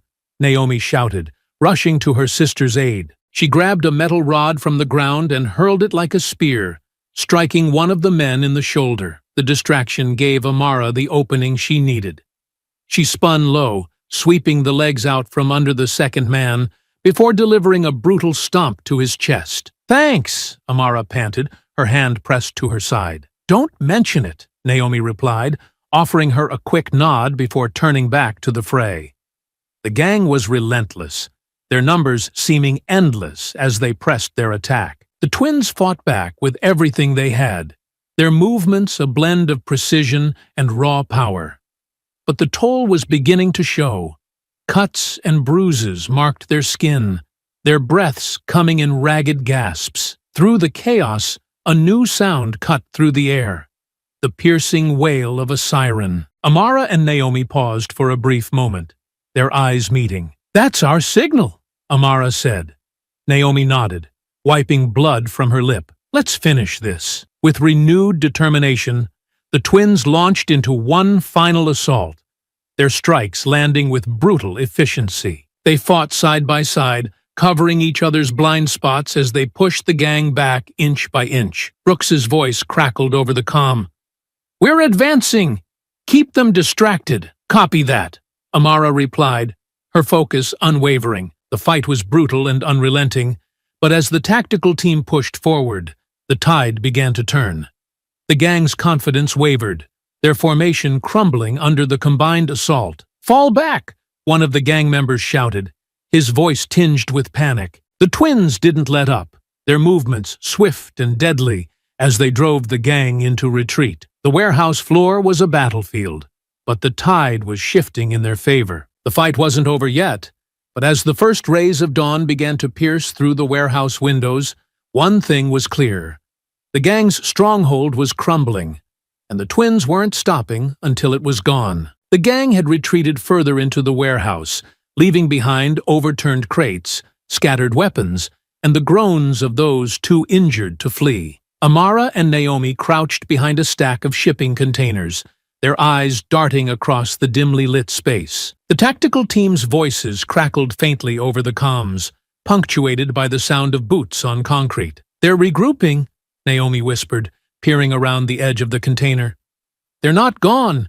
They're digging in." Amara nodded, her grip tightening on her baton. "They're trying to fortify their position. We can't give them the chance." Brooks's voice came through the comms, steady but urgent. Team Alpha, hold your ground at the south entrance. Bravo, push forward and cut off their escape routes. Amara, Naomi, how's it looking on your end? Amara tapped her comm. Still pockets of resistance, but they're falling back. We're moving forward. Keep it steady, Brooks replied. We're not taking chances. Clear it one section at a time. The twins exchanged a quick nod and moved forward cautiously, their footsteps silent on the concrete floor. The warehouse felt like a labyrinth, the towering shelves and stacks of crates creating blind corners and potential ambush points at every turn. Naomi raised a fist, signaling Amara to stop as she heard faint whispers up ahead. The twins pressed themselves against the wall, their ears straining to catch the conversation. They're pushing in from the south, a man's voice hissed, tense and hurried. We've got to hold them off until Kane's reinforcements get here. And how long is that going to take? Another voice snapped. Just shut up and hold the line. Amara glanced at Naomi, her expression grim. Reinforcements weren't coming anytime soon, not if they had anything to say about it. Silently, the twins moved into position, flanking the group of gang members huddled near a barricade of crates. Naomi signaled 3 fingers, counting down. 3, 2, 1. They struck with precision, their movements swift and decisive. Naomi disarmed the first man with a sharp twist of his wrist, slamming him against the crates before he could shout a warning. Amara moved like a shadow, delivering a quick blow to another man's legs before knocking him unconscious with the hilt of her baton. The third man lunged at Naomi with a crowbar, but she sidestepped his swing and delivered a brutal elbow to his jaw, dropping him instantly. Clear, Naomi said, her breathing steady despite the exertion. Amara nodded, scanning the area. Let's keep moving. They're losing ground. The twins pushed deeper into the warehouse, systematically clearing each section. Every corner brought a new challenge. Gang members lying in wait behind overturned crates, others taking desperate shots from elevated positions. But the tactical team was right behind them, coordinating their movements with precision to cut off every escape route. East side secured, a voice came through the comms. South entrance locked down, another reported. The gang's hold on the warehouse was crumbling, their remaining members scattering in disarray. Amara and Naomi reached the main storage area, a cavernous room filled with rows of crates, marked with the gang's insignia. They've got to be hiding something big here, Naomi said, her eyes scanning the rows of containers. Then let's find it, Amara replied, motioning for her sister to take the left flank while she moved right. As they navigated the maze of crates, the faint sound of a metal door creaking open caught Amara's attention. She held up a hand, signaling Naomi to stop. They're trying to slip out, she whispered. Naomi nodded, adjusting her grip on her baton. Let's shut it down. They moved toward the sound, finding a group of 4 gang members struggling to open a large steel door leading to a loading bay. One of them turned and spotted the twins, his eyes widening in panic. Move! He shouted, shoving the door open and bolting outside. Amara and Naomi gave chase, their boots pounding against the concrete as they pursued the fleeing men.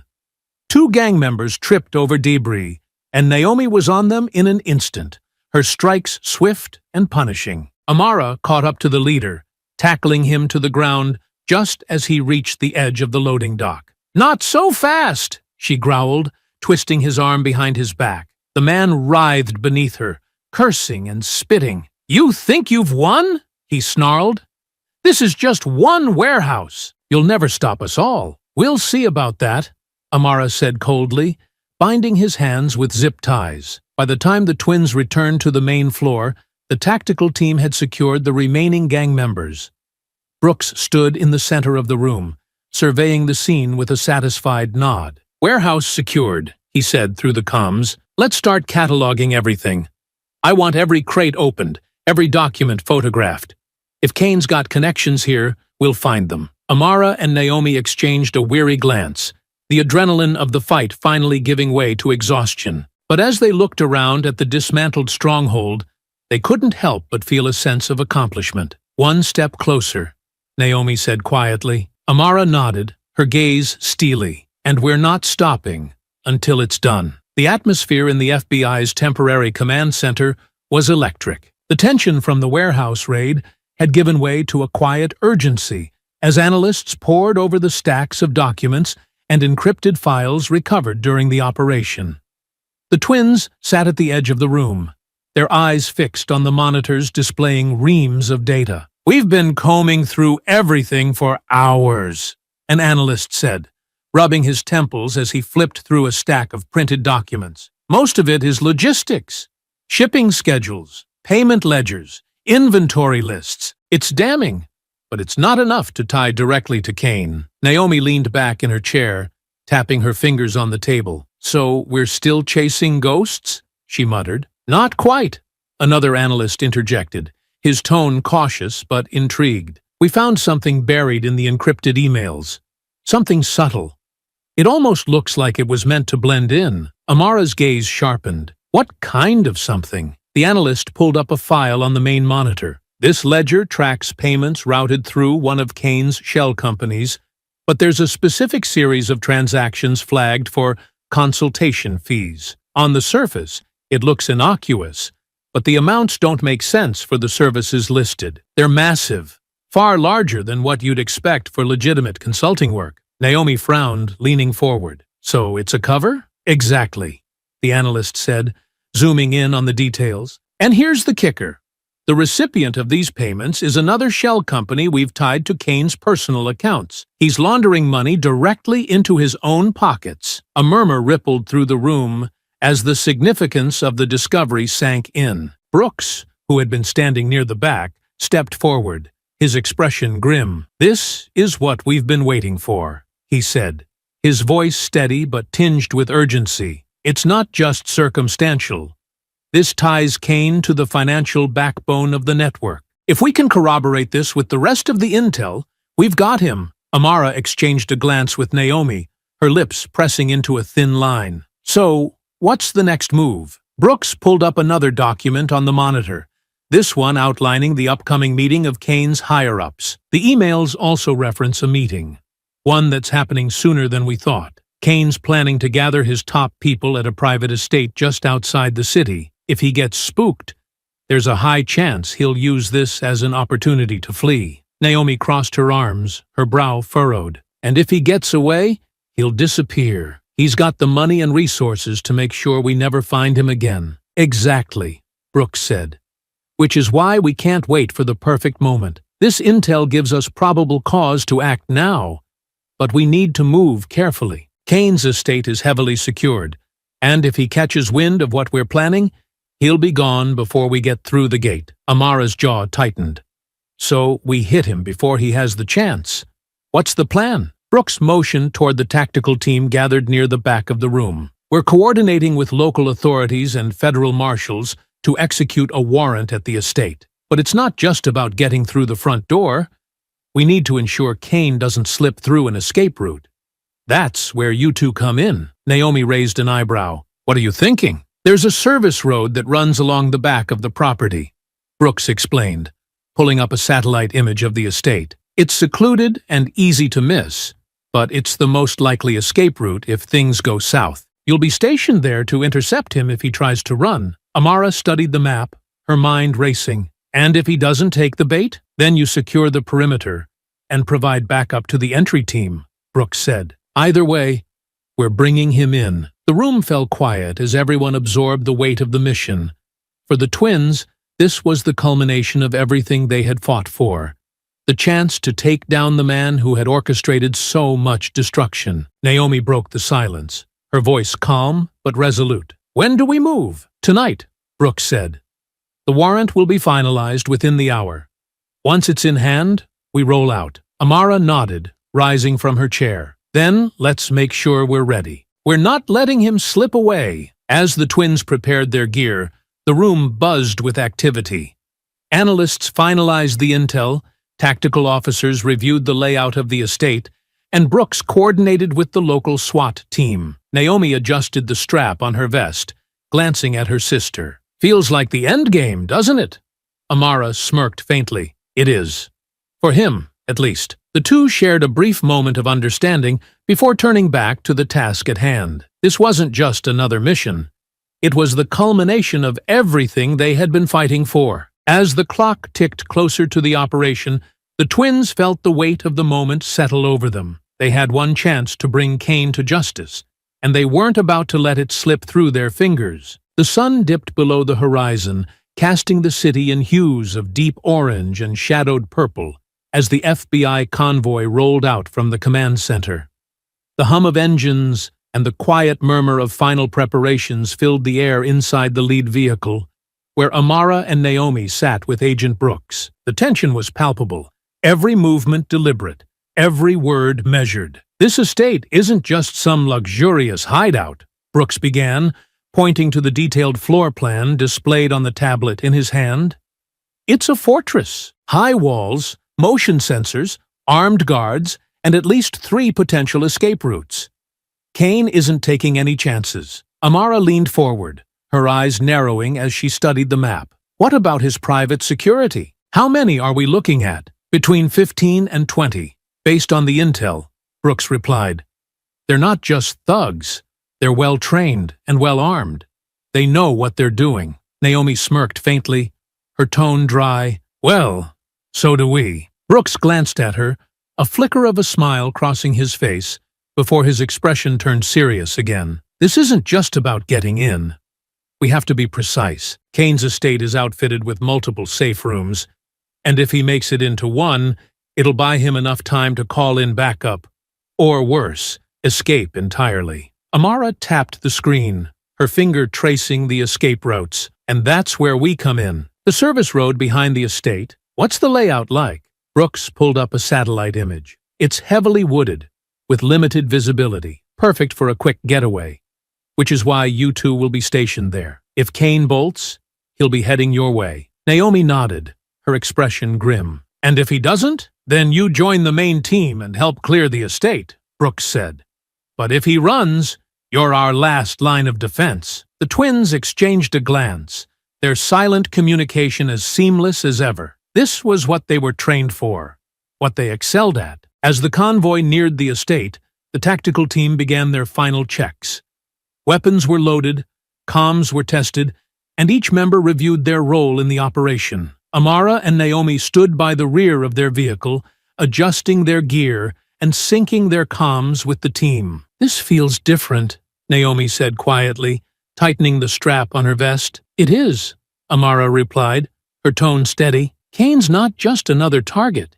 He's the one pulling the strings, the one responsible for everything we've been fighting against. This is our chance to end it." Naomi nodded, her jaw tightening. "No room for mistakes." "None," Amara agreed. Brooks approached them, his demeanor calm but focused. "We're 5 minutes out. Once we hit the estate, Team Alpha will breach the main gate, while Bravo secures the perimeter. You two will move into position along the service road and hold until we confirm Cain's location." "Understood," Amara said. Brooks hesitated for a moment, his gaze shifting between the twins. "I know I don't have to say this, but be careful. Cain's desperate. He knows what's at stake, and he won't go down without a fight." Naomi smirked faintly. "Good, neither will we." The convoy came to a halt just beyond the tree line surrounding the estate, the vehicles hidden under the cover of darkness. The tactical team moved silently, their movements precise as they spread out to their designated positions. Amara and Naomi slipped into the shadows, making their way toward the service road. The dense foliage provided cover, but it also limited their visibility, forcing them to rely on their instincts and training. "This is the spot," Amara whispered, crouching behind a large tree. Naomi nodded, scanning the area with her thermal scope. "No movement yet. He's still inside." The comms crackled softly as Brooks's voice came through. "Team Alpha, in position. Breaching in 3, 2, 1. A muffled explosion echoed through the night, followed by the sound of shouting and gunfire. The raid had begun. Amara and Naomi remained still, their senses on high alert as they listened to the chaos unfolding at the estate. The tactical team was making progress, but the risk of Cain slipping through their fingers loomed large. "Stay sharp," Amara murmured. "If he's coming this way, he won't be alone." Minutes stretched into what felt like hours as the twins maintained their vigil. The sound of boots crunching on gravel suddenly reached their ears. Faint, but distinct. Movement, Naomi whispered, her grip tightening on her weapon. Amara nodded, her heart pounding as she raised her binoculars. Through the dense foliage, she spotted a small group of figures moving quickly down the service road. At the center of the group was a man in a dark suit, his face obscured by the shadows. But there was no mistaking who it was. "Kane!" Amara said, her voice low but firm. "He's making his move." Naomi smirked, her adrenaline surging. "Looks like we've got ourselves a runner." The twins exchanged a quick nod, their movements fluid as they prepared to intercept. The final act was beginning, and Kane was about to learn that there was no escape. The gravel crunched under the hurried footsteps of Kane and his small entourage as they made their way down the service road. His usually composed demeanor was replaced by sharp, frantic movements, and the faint beam of his flashlight darted erratically across the path ahead. "Pick up the pace!" Kane hissed at the two guards flanking him, their weapons drawn and their heads constantly swiveling. "We need to get to the car before they breach the estate." From their concealed position behind the dense foliage, Amara and Naomi tracked every step. Amara's sharp eyes followed Kane's movements, while Naomi kept her focus on the guards, her thermal scope highlighting their positions. "They're moving fast," Naomi murmured, her voice barely audible over the comm. "But they don't see us yet." "Good," Amara replied, adjusting her grip on her baton. "We take them out before they know what hit them. Quiet and clean." Naomi smirked faintly. "Quiet isn't exactly my specialty." Amara shot her a quick look, but didn't respond. There was no time for banter now. As the group drew closer, the twins waited until the perfect moment. They'd done this 100 times before, but the stakes had never been higher. Kane was the end game. "Now!"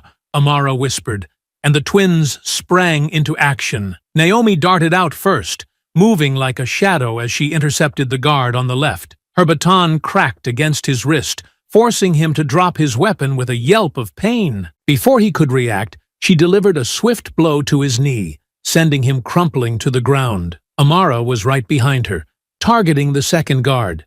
She ducked under his wild swing and countered with a sharp jab to his ribs, followed by a kick that knocked him off balance. He stumbled back, but before he could recover, Amara landed a precise strike to his temple, rendering him unconscious. Kane froze, his wide eyes darting between the twins as they closed in on him. What?" he stammered, his usual composure shattered. "Don't bother running," Amara said, her voice cold and steady. "You're not getting out of here." Kane's fear twisted into anger, and he reached into his jacket, pulling out a small pistol. "Stay back," he barked, his hand trembling slightly as he pointed the weapon at them. Naomi stepped closer, her expression unfazed. "You really think that's going to help you?" she said, her tone dripping with disdain. "Back off!" Kane shouted, his voice rising in pitch. Amara moved like lightning, sidestepping to draw his attention as Naomi closed the distance. Before Kane could fire, Naomi slammed her baton against his wrist, forcing the pistol to clatter to the ground. He stumbled back, clutching his wrist and glaring at the twins. "You have no idea who you're messing with," he spat. Amara's gaze hardened, and she stepped forward until she was inches from him. "Oh, we know exactly who you are," she said, her voice low and deadly. "You're the reason countless lives have been destroyed. You're the one who built this empire of fear and pain. And now, it's over." Kane's bravado faltered, and he took a shaky step back. "You think this will stop anything?" he sneered. "Even if you take me down, someone else will rise up to take my place. You're wasting your time." Naomi grabbed him by the collar, forcing him to look her in the eyes. "We're not just taking you down," she said. "We're dismantling everything you've built, brick by brick, piece by piece, and you're going to watch it all burn." The sound of approaching footsteps drew their attention, and moments later, Brooks and the tactical team emerged from the shadows, their weapons trained on the scene. "Stand down," Brooks ordered, though the command wasn't meant for the twins. It was for Kane. Amara released a breath, stepping back as Brooks and his team moved in to secure Kane. The man struggled briefly, his protests loud and venomous, but the steel cuffs snapped around his wrists silenced him quickly. "You've got nothing on me!" Kane shouted as they led him away. "Nothing that will stick." Brooks smirked faintly, holding up the stack of documents recovered from the warehouse. "Oh, we've got plenty." "You're done, Kane?" Naomi watched as they hauled him toward the convoy, her expression unreadable. "Think he'll stay behind bars?" she asked quietly. Amara nodded, her tone resolute. "With what we've found, he's not going anywhere. And even if he tries to fight it, we'll make sure he doesn't get back up." The twins stood in the clearing, the weight of the moment settling over them. The fight wasn't over. Not entirely. But they had won this battle. Kane's empire was crumbling. And with him in custody, the path to justice was finally clear. Naomi let out a slow breath, a faint smirk tugging at her lips. "Well," she said, her voice lightening slightly, "that was satisfying." Amara chuckled softly, shaking her head. "You're impossible." The two turned and walked back toward the convoy, the faint glow of dawn breaking over the horizon. The road ahead would still be long, but for the first time in what felt like forever, they could see the light at the end of it. The command center buzzed with quiet but focused activity as the FBI team processed the fallout from the night's operation. Maps and documents covered the walls, red markers circling the key locations linked to Kane's network. Monitors displayed live feeds of law enforcement raids being carried out across multiple states. Kane's arrest had triggered a domino effect, and the dismantling of his empire was well underway. Amara and Naomi stood off to the side, watching the controlled chaos unfold. Their exhaustion was evident, dark circles under their eyes, bruises on their faces, but their expressions remained resolute. Agent Brooks approached them, holding a thick folder. His usually stoic demeanor had softened slightly, a flicker of relief in his eyes. "We've made significant progress," he said, his voice steady. "With the intel we recovered and Kane's arrest, we've been able to execute warrants on 3 other major hubs.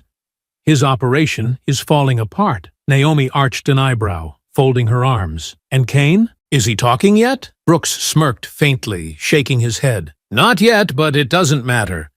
The evidence we've gathered is airtight.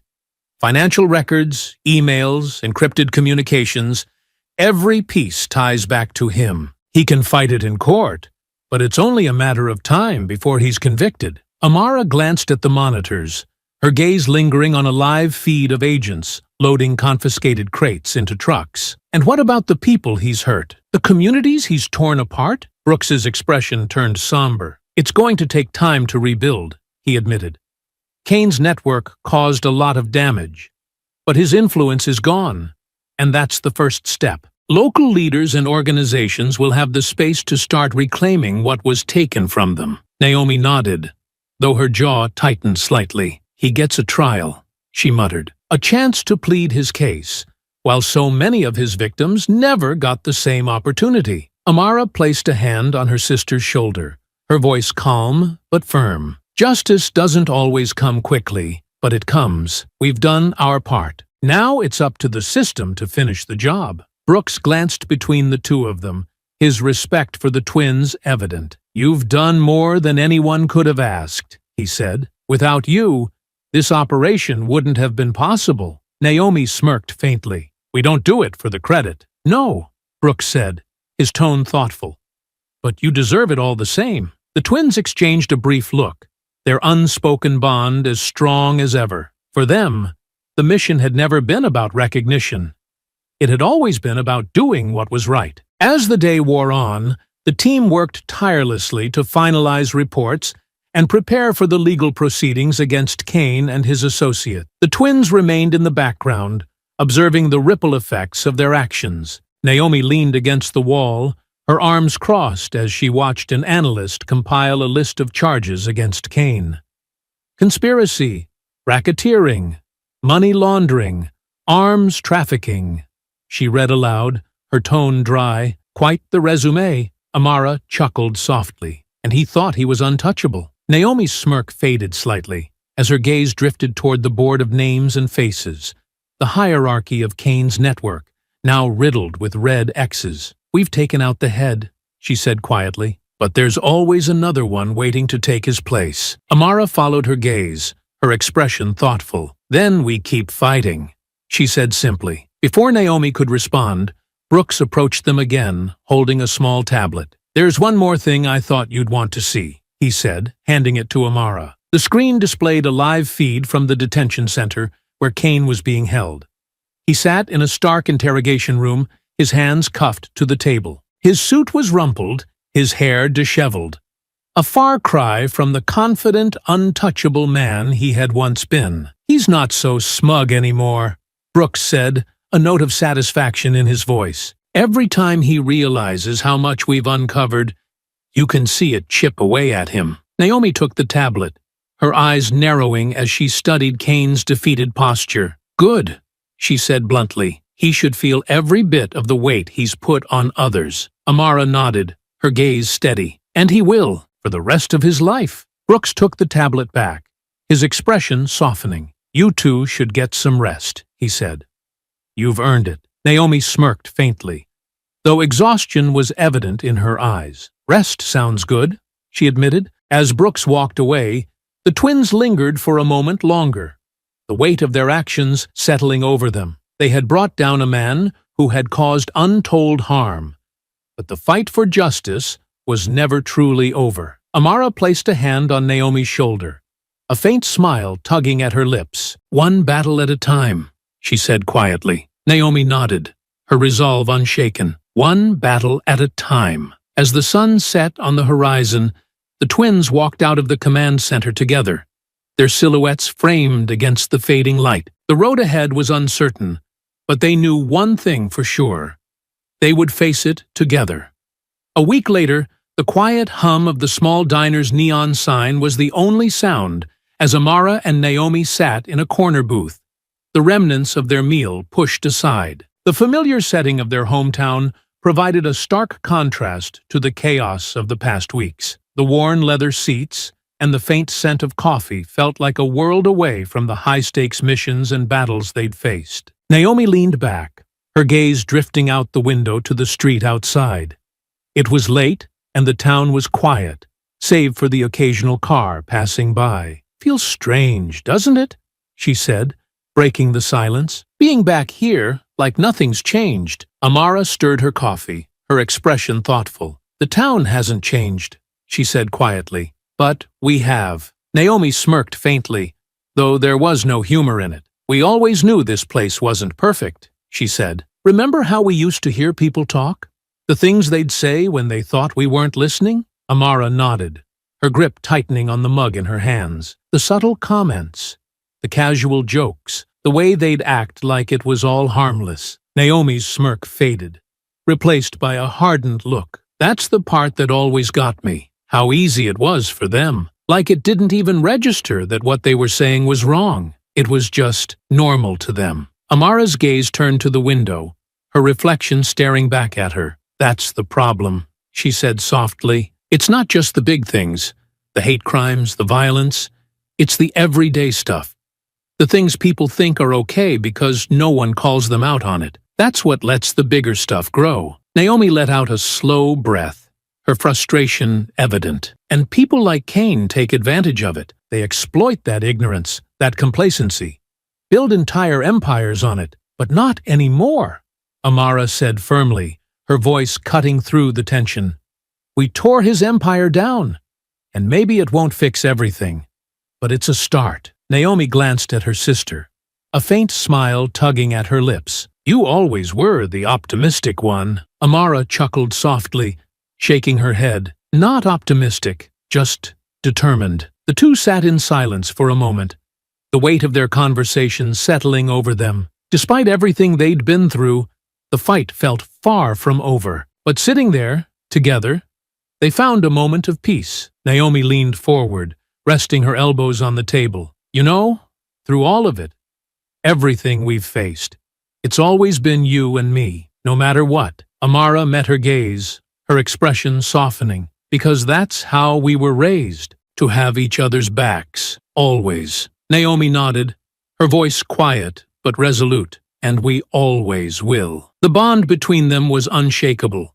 Forged through years of shared struggles and triumphs, they had faced the worst the world had to offer, and come out stronger for it. Amara set her mug down, a small smile playing on her lips. "Do you think we'll ever stop fighting?" Naomi shrugged, her smirk returning. "Not our style, is it?" "Guess not," Amara said, her tone lightening. The door to the diner opened, and a young waitress walked in to clean up for the night. She paused when she saw the twins, a flicker of recognition crossing her face. "You two are the Johnson sisters, right?" she asked hesitantly. Naomi raised an eyebrow, glancing at Amara. "Yeah, that's us." "Why?" The waitress smiled nervously, her voice filled with quiet admiration. "I've heard about what you've been doing. Taking down those gangs, fighting back. It's inspiring. People like me don't always feel like we can do much, but seeing what you've done, it makes me think maybe we can." Amara and Naomi exchanged a glance, their expressions softening. "Thanks," Amara said, her voice kind but firm. "But it's not just about what we've done. It's about what everyone can do. Standing up, speaking out, even when it's hard. That's what makes the difference." The waitress nodded, her confidence growing. "I'll remember that." As the young woman walked away, Naomi leaned back, her smirk widening. "Looks like you're a motivational speaker now." Amara rolled her eyes, but she couldn't hide her smile, just saying what needed to be said. The two sisters fell into an easy silence, the weight of the past weeks lifting slightly. Outside, the town remained quiet, but for the first time in a long time, it felt like a different kind of quiet, one filled with hope, however fragile. Naomi raised her coffee mug in a mock toast. "To us, and to whatever fight comes next." Amara clinked her mug against her sister's, her smile unwavering. "To us." The future was uncertain, but one thing was clear: whatever came next, they would face it together. I hope you enjoyed that story. Please share it with your friends and subscribe so that you do not miss out on the next one. In the meantime, I have handpicked 2 stories for you that I think you will enjoy. Have a great day.